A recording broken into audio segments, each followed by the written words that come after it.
can manufacturers boost labor productivity? I'm speaking with Cliff Waldman, Chief Executive Officer of New World Economics. Hello, Cliff. Hello, Bob. Thanks for your time. Good to have you with me today. Cliff, Pleasure to be here. how do you define productivity and why is it such an important metric for assessing the state of the economy? Well, let's take a step back and first define output. Output is what we all work for. On the broad economy level, it's the amount of goods and services that the economy produces per period of time. For the manufacturing sector, it's the amount of manufactured goods that the sector produces per period of time. The growth of that metric really matters to all of our living standards. Productivity tells you how much output do you get for a unit of input. And because there are so many different kinds of inputs into the production process, there are many measures and many types of productivity. Now, the most important measure of productivity is the productivity of the workforce, labor productivity. We measure that as output per person per time, or output per hour of all persons is also a common way to measure the productivity of the workforce.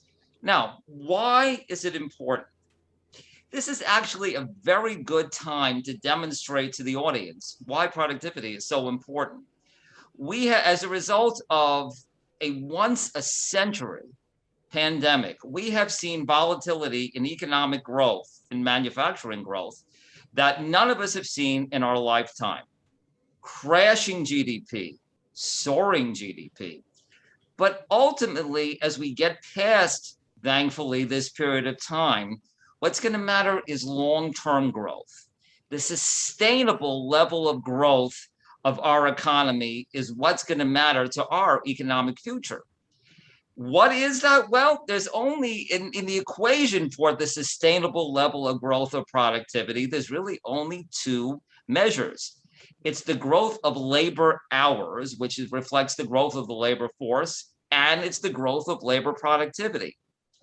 For those in the audience who have been following the news, the growth of labor hours is going to stagnate more and more because in the United States and in much of the Western world, we have a great trajectory with aging and with a slowdown in population growth.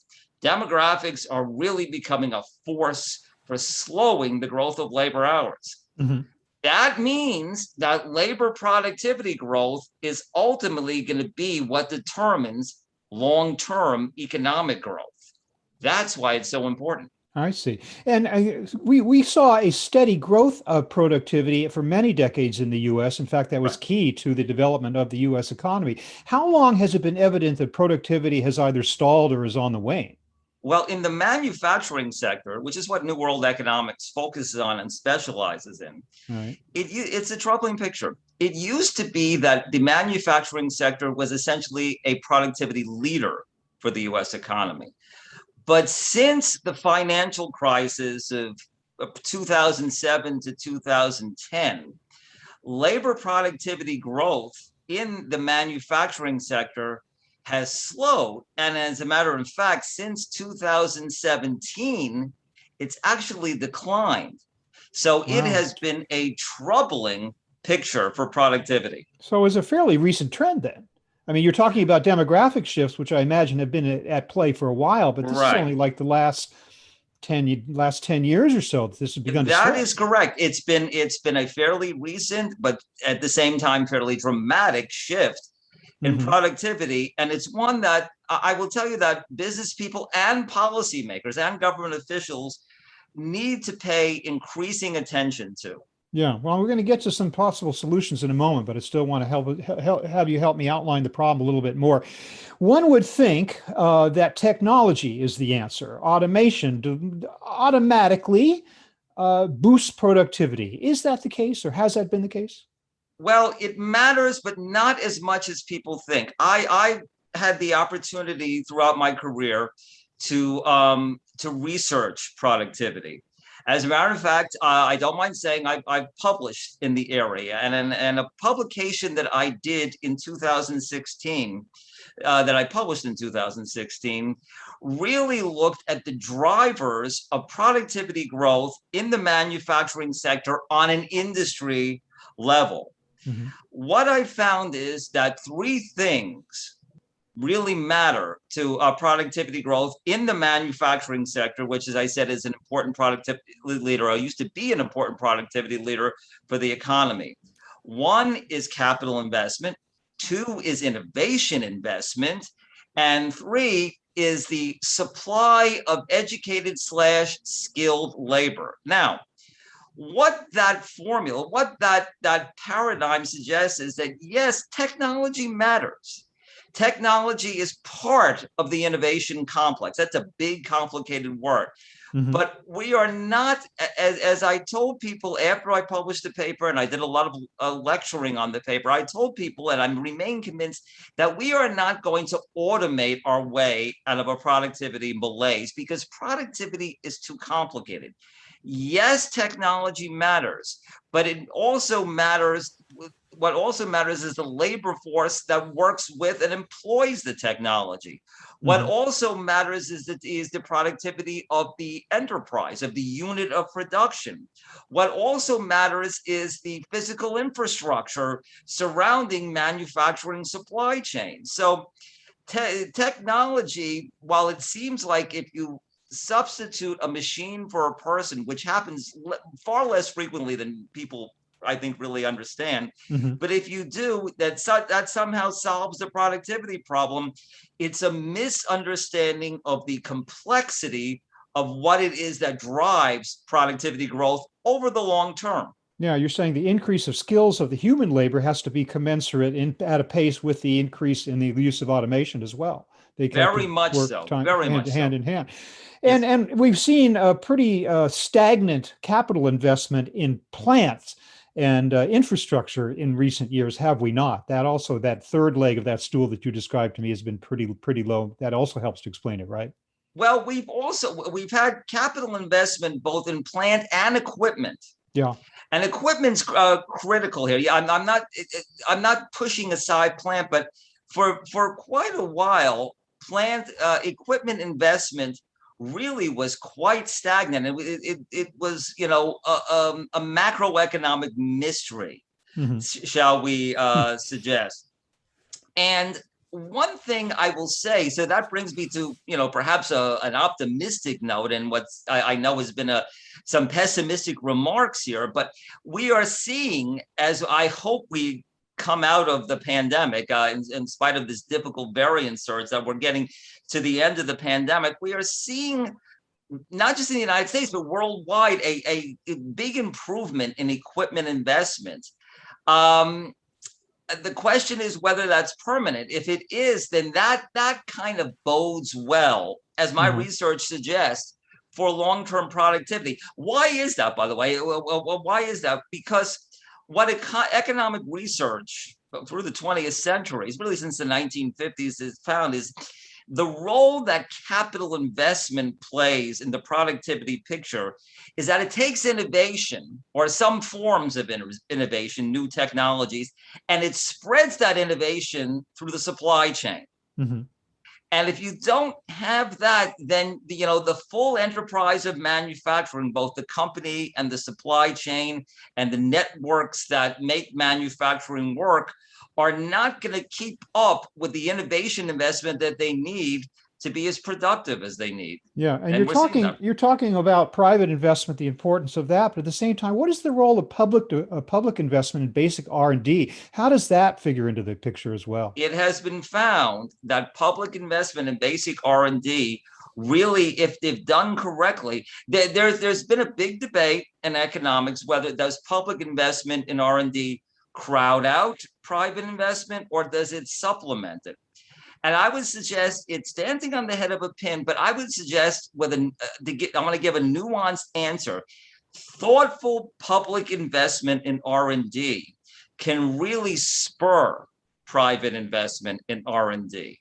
I mean, the internet, for example, was a military tool for a while before it Sure. got into private hands. Now that too, by the way, has been a problem that has caused this, that has really been leading up for a very long time to the productivity malaise we are seeing now.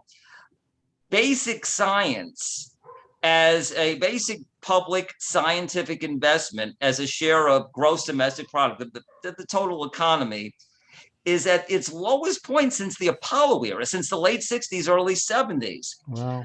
That's why, and I'm not commenting on policy here, but I think the infrastructure bill, which I hope makes it all the way through to law, could really be, the beginning of an infrastructure that supports productivity growth more than we've seen. So, for Right. that reason too, I see some optimism on the Okay. horizon. Thanks so much for those insights, Cliff. That was very educational, very informative. I want to turn now quickly, though, to a discussion about New World economics itself. And tell me a little bit about how your firm has been serving your clients during these difficult times and what has been your approach. Well, I mean, for almost 2 decades of my career, my research focus and my work and my publications have been in the related to and in the manufacturing sector and everything that matters to manufacturing: Hmm. productivity, demographics, new markets.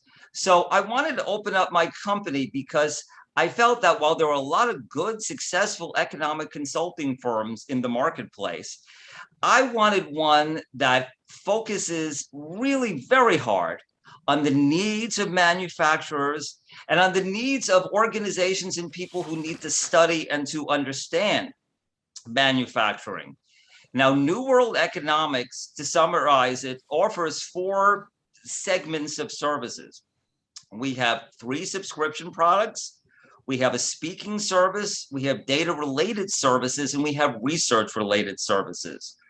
Our 3 subscription products are, first of all, a manufacturing forecast, in a report that keeps up with the ups and downs of manufacturing growth, both on a total manufacturing level and on an industry level, an industry specific level. And I offer a 2-year forecast in that report.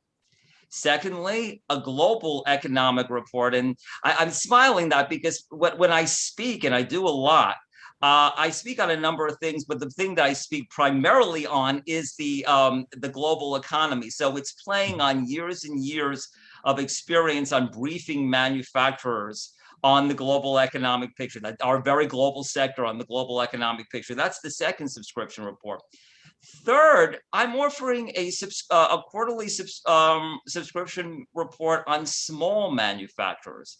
And that's particular. I will say, in a personal sense, that's exciting for me because, in addition to having 2 decades of experience in manufacturing economics, I had the pleasure, as part of my career in Washington, in working in a small business research unit with 2 top small business researchers.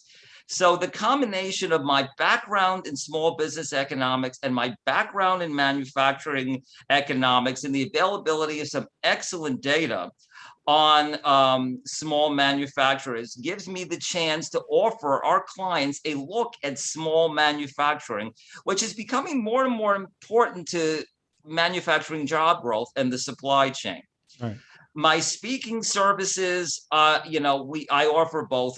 I've done a fair bit of that for New World Economics clients. I author both in person and, of course, in the past year and a half, 2 years, it's been all virtual speaking, and I will continue to offer both in person and virtual speaking in my areas of expertise.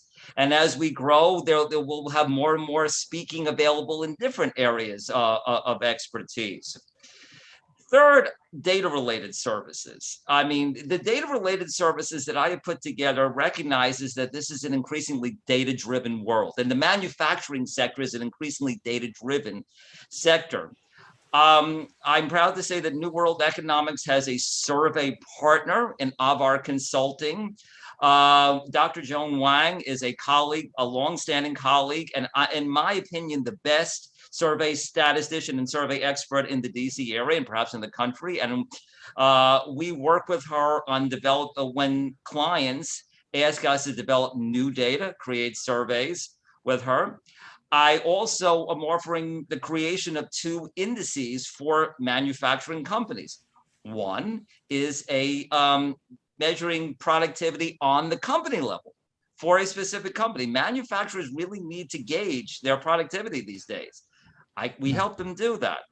We also offer a leading index of sales, which I've done before very successfully. That will give manufacturers a sense of, what the short-term outlook for the sales of their products. Mhm.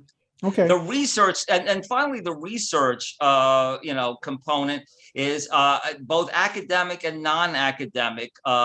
We've just been retained to do an industry study, but I also did a major paper for Indiana University and a new think tank that they have on manufacturing. So we have a diverse program of services here at NWE, but one that really focuses very hard on the manufacturing sector. Thanks so much for giving us that summary, as well as your insights into productivity and its importance to the American economy, specifically in the manufacturing sector. Cliff Waldman of New World Economics, I want to thank you so much for being with me today. Thanks a lot. Thank you.